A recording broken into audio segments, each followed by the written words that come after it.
자, 여러분 안녕하세요. 오늘 T3 채널에서 다룰 주제는 테슬라 사이버캡입니다. 그냥 근거 없는 루머 얘기가 아니에요. 미국 EPA, 그러니까 환경보호국이 공식적으로 제출받은 인증 문서에서 나온 실제 수치들이 공개됐거든요. 이거 보고 저도 진짜 눈을 두 번 비볐습니다. 한번 같이 뜯어봅시다. 구독 아직 안 하셨으면 오늘 영상 끝나고 꼭 눌러주세요. 우선 배경 설명부터 할게요. 테슬라 사이버캡이 뭔지 이미 잘 아시는 분들도 계시겠지만 처음 들으시는 분들을 위해 딱 한 줄로 정리하면 핸들도 없고 페달도 없는 완전 자율주행 전용 전기 택시입니다. 테슬라가 로보택시 서비스를 위해 처음부터 그 목적으로만 설계한 2인승 차량이에요. 기존 모델 C나 모델 Y처럼 일반 소비자가 직접 운전하는 차가 아니라 애초에 사람 없이 혼자 굴러다니도록 만든 거죠. 그런데 이 차가 드디어 EPA로부터 적합성 인증서, 영어로 Certificate of Conformity, COC를 받았어요. 2026년 5월 26일에 발급될 것 같은 날 효력이 생겼습니다. EPA가 격주로 올리는 업로드에 포함된 건데 여기서 배기가스 관련 패밀리 분류랑 증발 주유 관련 기준 준수 여부가 확인됐고요. 미국에서 판매되는 모든 차량은 반드시 이 인증을 받아야 해요. 배기가스 배출 기준, 증발성 물질, 주유 관련 기준까지 전부 커버하는 문서거든요. 배터리 전기차인 사이버캡 입장에서는 사실상 배기 배출이 제로라는 게 공식 확인된 거기도 하고 연방청정공기법 기준을 전부 충족했다는 뜻이기도 합니다. 자, 이 인증 문서 자체도 의미 있지만 진짜 재밌는 건 이 문서 안에 담긴 숫자들이에요. 먼저 파워트레인부터 볼게요. 사이버캡은 전륜 구동입니다. 모터가 앞에 하나만 달려 있어요. 영구자석 AC 모터, 출력은 163kW, 마력으로 환산하면 219마력이에요. 듣고 나서 생각보다 적다고 느끼실 수 있어요. 모델 3 퍼포먼스가 400마력 넘는 걸 아시는 분들이라면 특히 더 그렇게 느끼실 텐데 이건 의도적인 선택입니다. 사이버캡은 0대 10 100 가속 스펙을 자랑하려고 만든 차가 아니에요. 도심 주행, 고속도로 합류, 언덕 오르기, 이 세 가지를 안전하고 효율적으로 소화하는 게 목표거든요. 219마력이면 그걸 하기에 충분하고도 남습니다. 자율주행 차량에서 급가속이 필요한 상황은 주로 안전 관련 기동이에요. 차선 변경이나 고속도로 진입 시 빠르게 속도를 맞춰야 하는 경우 말이죠. 그런 용도로는 219마력이 꽤 적절한 수치예요. 전압 아키텍처는 326V입니다. 요즘 나오는 800V 초고속 충전 플랫폼에 비하면 낮아 보이지만 사이버캡의 운영 시나리오를 생각하면 이게 오히려 맞아요. 도심 내 짧은 이동이 주가 되는 로보택시 운영에서는 초고속 충전보다 충전 사이클을 자주 짧게 돌리는 게 더 유리할 수 있거든요. 배터리 용량은 약 48kWh입니다. 요즘 나오는 전기차 기준으로 보면 솔직히 작은 편이에요.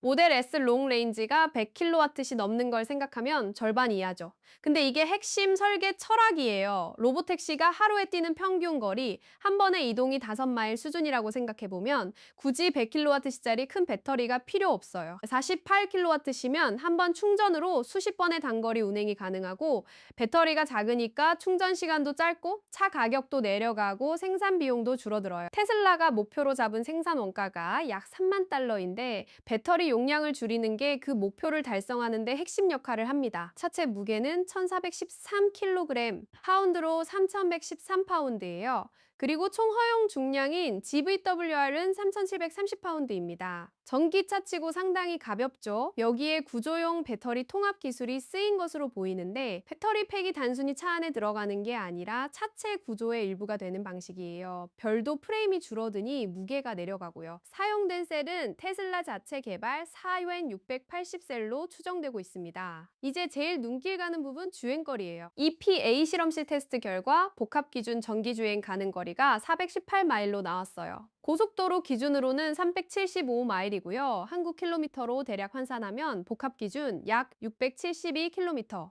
고속도로 기준 약 603km 수준입니다. 48kW 배터리로 이 수치가 나왔다는 게 포인트예요. 근데 여기서 중요한 맥락이 있어요. EPA 인증 수치는 실제 소비자가 체감하는 주행거리랑 다릅니다. EPA가 최종 공식 레이팅을 낼 때는 조정 계수를 적용해요. 이 조정을 거치면 수치가 내려가거든요. 애널리스트들은 최종 EPA 공식 레이팅이 280마일에서 300마일 사이로 나올 것으로 예상하고 있어요. 테슬라도 이전에 약 300마일의 실주행 거리를 목표로 잡고 있다고 밝혔고요. 그러니까 실험실 418마일, 조정 후 280에서 300마일 이 흐름으로 이해하시면 됩니다. 그런데 이 수치가 왜 중요하냐면요. 48kWh라는 배터리로 이게 가능하다는 거잖아요. 에너지 효율 지표로 보면 초기 테스트에서 마일당 165Wh, 5W가 나왔어요. 이게 현재까지 양산된 전기차 중 가장 높은 효율 수준이라고 알려져 있습니다. 비교 대상으로 루시드 에어 퓨어가 거론되는데 루시드 에어가 고효율 전기차의 대명사 격으로 꼽히거든요. 사이버캡이 그걸 유의미하게 앞선다는 얘기예요. 이 효율이 어디서 나오는지는 설계를 보면 이해가 돼요. 일단 공기역학적으로 최적화된 차체 형태, 앞서 말한 경량화, 구조용 배터리 통합, 그리고 전륜구동 단일 모터 구성이에요. 듀얼 모터 AWD 시스템보다 구조가 단순하고 마찰 손실이 적죠. 거기다 핸들도 없고 페달도 없어요. 이게 단순히 자율주행이라서 없애는 게 아니라 무게 줄이고 공간 확보하는 데도 기여합니다. 규제 측면도 빠르게 정리할게요. 사이버캡은 EPA 인증 외에도 NHTSA, 그러니까 미국 도로교통안전국 측에서도 관련 승인 절차가 진행 중이에요.